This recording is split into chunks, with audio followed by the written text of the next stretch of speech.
rookie, I am happy, and as an environmentalist, I'm happy to be working with a group of people on the Southampton Town Board that is definitely committed to enhancing environmental benefits and minimizing environmental impacts of the town's policies.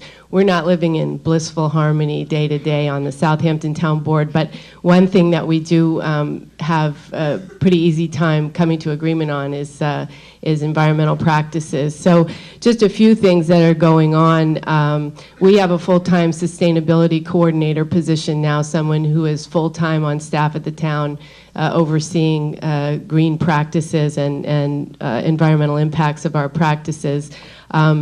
Our CPF revenues continue to rise. So over the course of the past year, we've been we continue to be aggressive on our open space acquisitions, and I'm very happy to say that we've either done acquisitions or are in the process of doing a number of significant acquisitions in partnership with the county. So moving forward with that. Supervisor Thornholst has put together a planning reform group in response to a lot of community concern and environmentalist concern regarding planning policies and practices. I just saw Kevin shared with me an action alert that's going around to notify people that on February 15th at 6 o'clock there's another public hearing regarding PDD reform, Planned Development District reform. Very important, something that people in the community have been looking for a long, long time, and we've done a good job moving forward with that, just to continue to monitor the impacts of our planning process and planning policies, both short-term and long-term.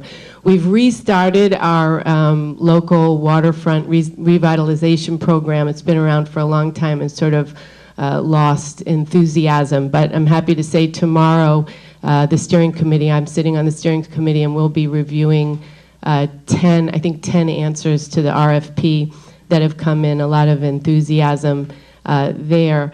And finally, we are looking, and I hope that you will all spread the word, we're looking for a new department head for our Department of Municipal Works. And the search has been going on for some time now, but our Solid Waste Advisory Committee, working with Councilman Nuzzi and myself, have put together a list of written questions and an approach to the search that I'm hoping will bring forward a candidate who is truly committed to minimizing the environmental impacts of our waste management practices and our building practices. So if anyone has anyone that they have in mind, you could send them our way. It's a very important opportunity, I think, for a town our size to really get on top of the impacts of our practices. So other than that, I think I'm here to listen and learn, and I certainly appreciate hearing from everyone. I just want to mention a few things. Some of them are district specific, and first and foremost, and Senator, you were involved with me with this effort, Sound Avenue in my district is one of the last rural corridors we have in Suffolk County. I want to keep it that way. I know Supervisor Walters agrees with me. We have some development threats at Park and Sound Avenue in terms of commercial development, which town zoning, as it currently exists, doesn't allow. Obviously, that is something that concerns me. I'm also concerned at the beginning of Sound Avenue at Route 25A, there are several commercial projects that would change the character of Wading River that I am deeply concerned about. And those things, such as commercial development also on 25 in Jamesport, that I am concerned about. I join with Supervisor Walter in hoping that there will be funding for a Route 25A corridor study, as there was in Brookhaven, in Riverhead, because I think that's important. And I also support the supervisor's initiative to call for public hearings for commercial site plans, something that isn't currently done in Riverhead. I think that would be a step forward, absolutely, and allow the public to comment. Over the last few months, I've worked very closely with Kevin McAllister on my second initiative, which is the concern of the nitrogen load that's affecting not only our groundwater, but our surface waters. Great South Bay, Mauritius Bay, Shinnecock Bay, all impacted waters, to say nothing of the Forge River. Obviously, 75% of this county is not sewered. nor do I think there'll ever be money to sewer it. But there are alternatives to the cesspool septic system that was developed over 60 years ago. Those alternatives were presented in an informational forum that Kevin, myself, and Councilwoman Trish Bergen Islip sponsored. We are moving forward with that. We met with the Board of Health in September. We had this forum about a week ago, 2 weeks ago. And I am introducing legislation on March 8th in the legislature with the support of Kevin and others to define nitrogen-sensitive zones in Suffolk County with an eye to the Suffolk County Health Department taking a look at septic and cesspool systems in those areas. Clearly, if we don't do something, we are going to run out of time. More and more of our surface waters are going to be impacted. And if I'm not mistaken, the upper glacial, the amount of nitrogen has increased exponentially over the last 10 years, and that's a tremendous concern to me. I'd move on very quickly to four-poster funding. Absolutely necessary to continue that funding, to finish that study, so people who are plagued by ticks, such as in Shelter Island, I would say hello to one guy came, thank you, that they have an opportunity to diminish that tick population. And instead of spraying Promethean on their lawns, by using the four-poster system, we can have less of that chemical in our, that will affect our groundwater and hopefully diminish the tick population. I also want to mention my concern about large-scale composting. I am concerned that large-scale composting, although environmentally sound, may have a deleterious effect on existing residential communities that are sited too close to large-scale composting. And this is an issue I've had with the town of Brookhaven, and an issue I'm going to continue to have with the town of Brookhaven. And that is something where the state could step in. I'm concerned about airborne pathogens, spores, mold, things of those natures that have respiratory and other effects on residents that live close to large-scale, I want to emphasize, large-scale composting facilities. Erosion at Hashimama Cove is another issue we have worked on, Senator, and an issue of great concern. The storms just before New Year's that affected the town beach at Southold and all of Hashimama Cove, threatening homes. Obviously, that's a huge problem, and I'll just end by throwing the biggest problem your way, which I'm sure you're aware of, and that is the need for better public transportation in Suffolk County. And I can tell you now, when the Long Island Railroad says if you live east of Ronkonkoma, you're not going to get train service on Saturday or Sunday, and the train service you get on weekdays is incomplete, inadequate, and people who buy monthly tickets don't get reimbursed when the train doesn't show up or the bus that's supposed to substitute for the train doesn't show up. And that's a huge problem if you're trying to improve public transportation in Suffolk County, particularly east of Ronkonkoma. Thank you, Senator. The best use of my time is to talk about this Carmen's River Watershed Protection and Management Plan. I received it officially today from Dr. Koppelman and presented it to my town board.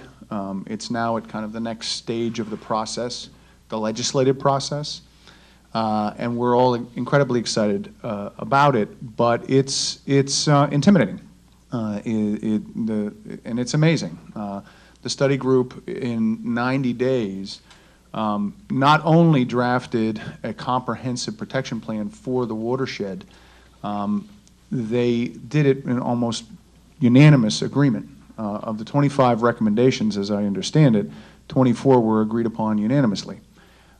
They expanded the, there was a previous definition of the watershed that was dramatically expanded and includes many acres north of Route 25.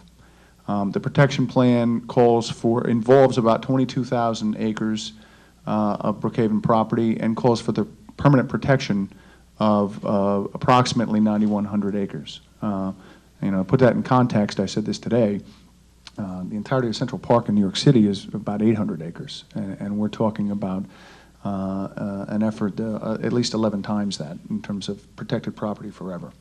Our study group, as I mentioned, it's astounding. They did this in 90 days. I mean, to think about government at any level completing a task like this in 90 days, not just simply drafting it, but negotiating line by line, point by point with the builder community that was represented on the study group, and others, town officials, state officials, county officials on the technical advisory committee. It really is just, it's incredible. And I'd like to, well, first I'd like to thank Senator LaValle and Assemblyman Thiele for hosting this. This is always a wonderful event, and we look forward to your engagement on this because at least one of the recommendations is going to involve state action of an incredibly significant type, and that's the expansion of the core in Pine Barrens. And so we look forward to working with you both, as well as our rest of our delegation in the Assembly and the Senate to get that done. And I do want to thank personally Dick Amper, Kevin McAllister, John Pavicic from the Pine Barrens Commission, Peter Scully, Ken McDonald, John Turner, who's here, as well as Matt Miner. I think I've got everybody who's here who worked on this study group tirelessly 7 days a week, literally. I don't think they want to see the inside of Town Hall again for the next year. But the one thing I would add is, you know, there are issues to be debated. You know, the nitrogen standards, the multifamily code that's being proposed, which allows for the transfer density out of the protected areas into essentially downtown areas. One thing I would urge everyone in this room to do is to engage in this process, because my view is we have the chance to make history. Many of you made history 18 years ago, the passage of the Pine Barrens Protection Act. We have a chance now to make history to protect a Pine Barrens River and a phenomenal resource.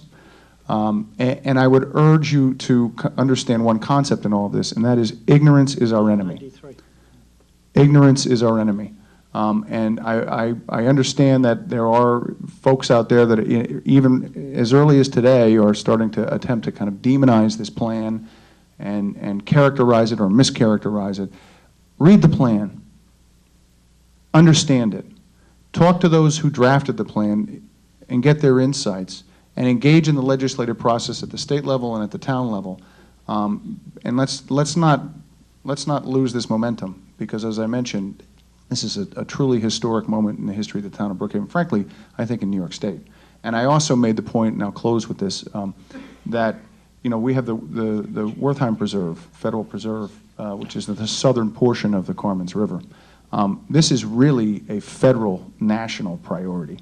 That preserve is an amazing piece of property, you know, surrounded by fairly densely developed areas. But when you actually visit that portion of Long Island, you feel like you're in the middle of, you know, Montana somewhere. I mean, it's really amazing. In fact, I saw a bald eagle there when we went on a trip, a little tour with members of the study group. So this is important stuff. And so, you know, you're the experts, you're the sophisticated advocates. Engage in this process, but understand the plan, understand all the aspects of the plan, educate town board members, and hopefully we'll get this done very quickly so this river will be protected forever, and that will be a monumental achievement. And just for historic, as a young staff person, I wrote the legislation that put the Carmens River in the Wild, Scenic, and Recreation Act. So I then followed it up as a member.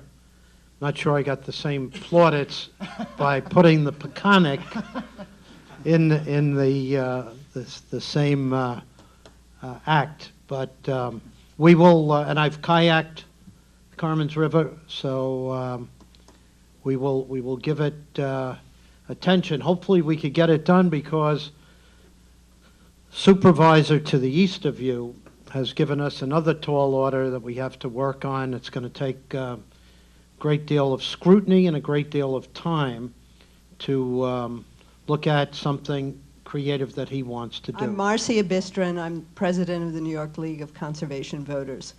The League's Albany agenda has already been touched on. First, Adrian's mention of the solar bill, which is a #1 priority for us. We look forward to working with the people in the room, as well as with you and others in Albany, including the executive, to see whether we can make that happen. The other major issue is the one that Kevin led off with. I don't know whether you led off with it, whether it was one or two, but environmental funding. I think we have all relied on the Long Island delegation to be a leader on that. They're challenging times, and once again, I assure you we're pushing the executive on it. But not only do we have to ensure that there aren't further cuts to the EPF, but perhaps more importantly, begin to think creatively, as this group has done in the past, about new and innovative ways to fund the environmental needs of the state. I'm Vito Monet. I'm Executive Director of Cornell Cooperative Extension. And I want to commend the town of Brookhaven for coming through with the report on the Carmens River in 90 days. That is truly shocking. I was the fellow who took on the job of program director for the 4-year effort called the Peconic Estuary Program, and we're 18 years into that 4-year effort. So and I would commend to everyone's readership the exquisite and scientifically based map of the groundwater contributing area of the Carmens River. It's excellent. And who prepared that? the county health department, okay. it's my understanding. But I want to switch gears a little bit. In my new role and in my former role, it still concerns me that the issue of environmental protection and agricultural sustainability on the East End still at times seems to be mutually exclusive. I did attend the Peconic Estuary Program conference in the fall. We had a great ag forum that Cooperative Extension hosts.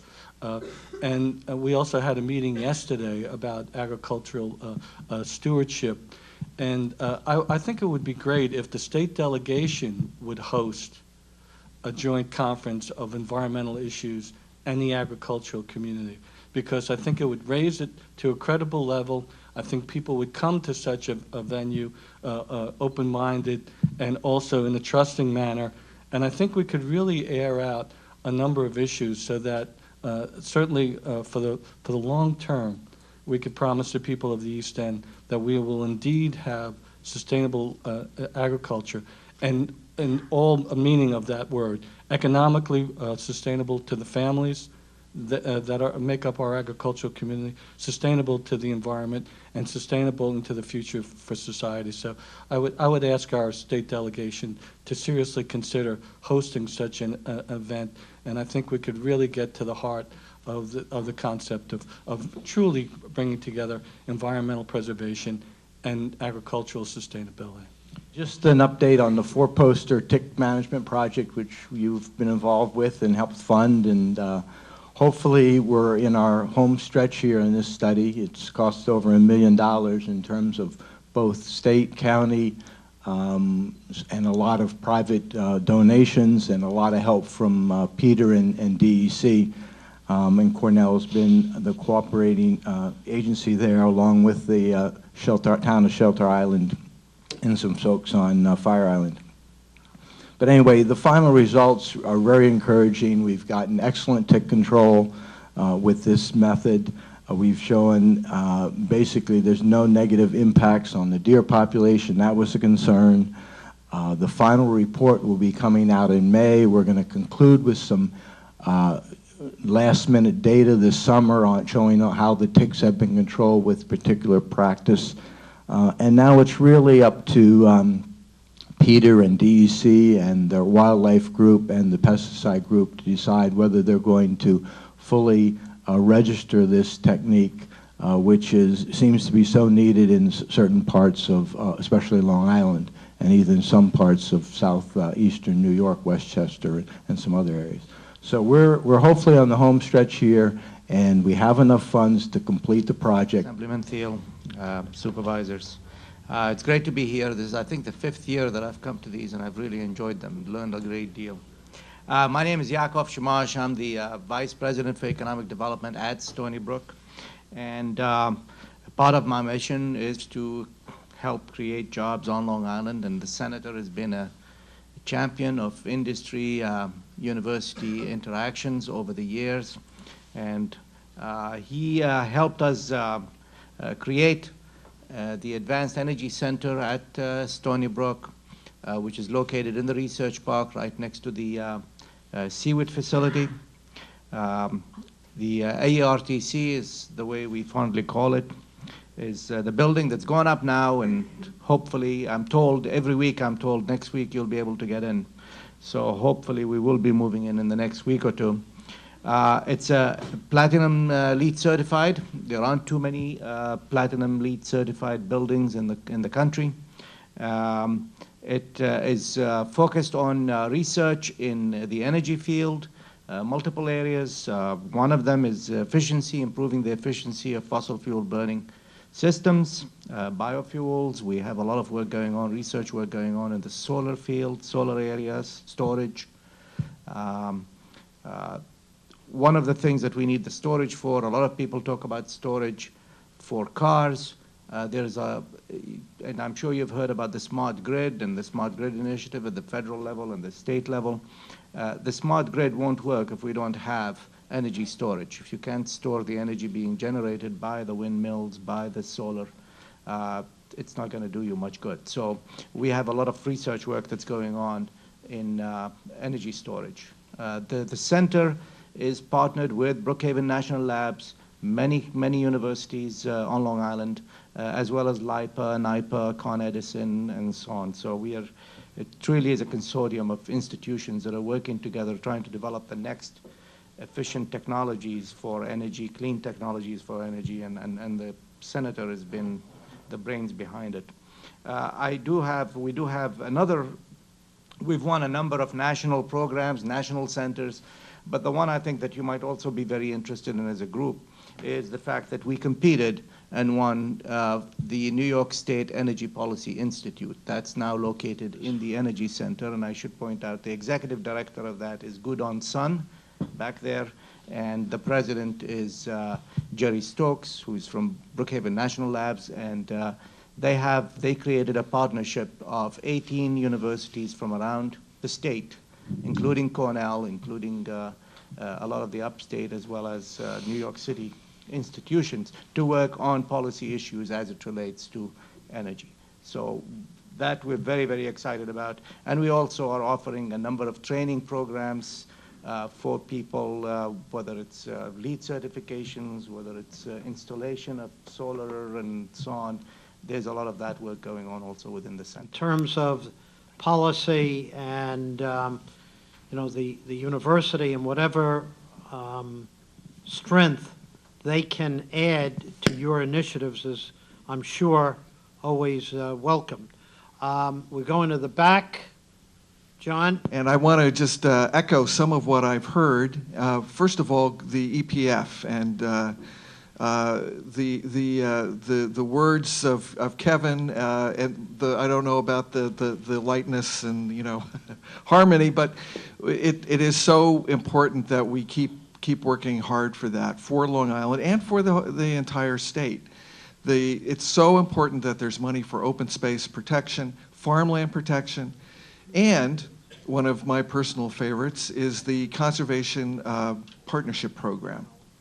So at a time when funding is so limited, it's critical that we look to ways to leverage it, and the Conservation Partnership Program through the EPF, working with the state's land trusts is so important. So, I know you're there for that, and we'll continue to work for that.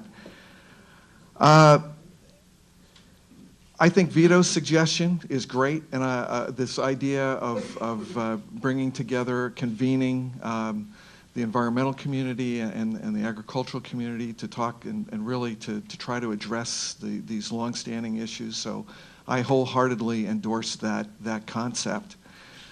I also want to thank the two of you for a couple of things that haven't been mentioned tonight except peripherally, but your continued stewardship of the Community Preservation Fund and convening all of us at various times to look how we can continue to make this program sustain itself with integrity.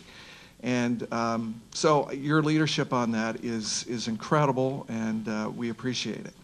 Also, I don't want us to forget the Southampton campus of SUNY and all the vision that accompanied its creation I want to commend you both for your work on that, and don't give up. We're all behind you to make that dream a reality. Very important as well. We are very hopeful that we will be able to, in conjunction with the university, report to the general public at large what's going to go on at Southampton. I'm encouraged.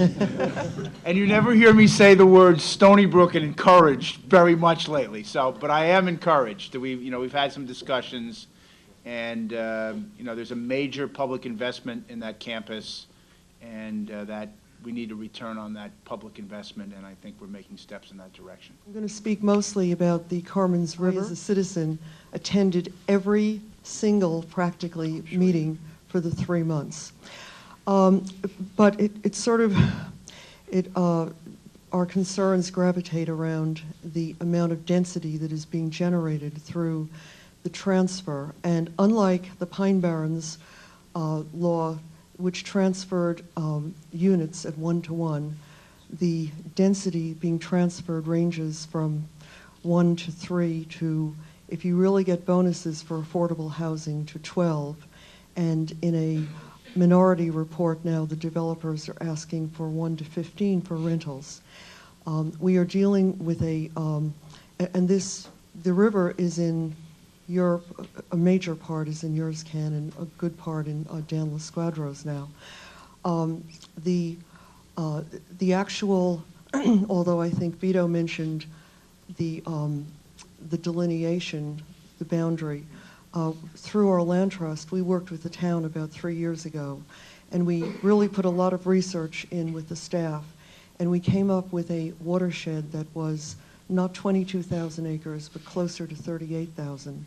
We also did a back of the envelope, although we used a little bit of the GIS analysis, and we found out that the watershed was almost beyond carrying capacity at that point, based upon the 208 study and the Suffolk County health standards of 1-to-1, that basis. And we had asked in this process that we begin with what is on the ground. Tell us, what are we looking at, so maybe we can work from there and see where we can do greater density. So just on the state level, if this gets before you, there is the question of tying local multifamily zoning to a state law, which, again, your attorneys also, please, let's look at that, and I hope that we will be doing that through the process. And there's the other aspect of many of us did submit scientific and other papers. I've only had 5 minutes to go through this. I don't see them in the final study. They were rejected. Some of them are very valid studies. For example, a graduate student, Tracy O'Malley, did a 2-year intensive study looking at the groundwater contribution to the river. It is an incredible study. It was just tossed out. It doesn't appear here. The model that she used was equal to what was used, and so there are some omissions, but one of the biggest came up today, and that's we raised the issue of sea level rise.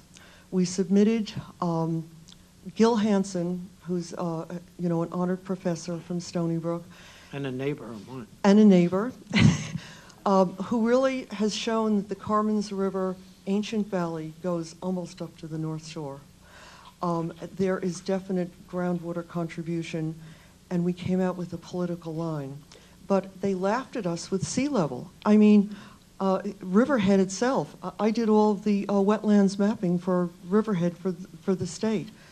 Riverhead is a wetland. It's going to be a major issue, so I'm hoping that when you make your well, when you make your decisions, you'll be looking at some of. Wait till I'm out of office. All right, I take that back till you're out of office. No, but sea level rise is a reality, and Gil Hansen has suggested that the level of the river is just going northward. So there are many things that we do have to consider, and also we talked to Jakob Shemesh because part of the density is going into where? L1, industry, which is Supervisor Lesko's just is making a campaign to make Brookhaven a technology center. Where would that go into L1? We haven't looked at that in the study. And we have a major project with AVR, Al Rose. It is a huge, right practically in the river. And we talked with Mr. Shemesh and Al Rose. I talked myself, 8 years ago or so, about would he consider that as a technology park instead of, at that time it was a mall. Then we tried to get him to do mixed development. Now it's a mixed development, which is just, it's beyond the beyond. So, one suggestion is truly if we could try to discuss with him possibly doing a technology center there, which might be acceptable in that Carmen's River Valley, but certainly not what's proposed. Thank you. Yeah, just one. You're going to issue a minority report, did you say? Or someone is? Well, I was not, a number of us were not sitting at the table. So it won't be a minority report that's contained in the final, right, unless, Supervisor Lesko would like to accept that. Yes. There will be something coming by a group, yes, saying we want to make a comments on this yes. document. Oh, absolutely. Okay. Yes, because we consider it, many elements are really good, but there's a lot of work to be done soon, and we will be.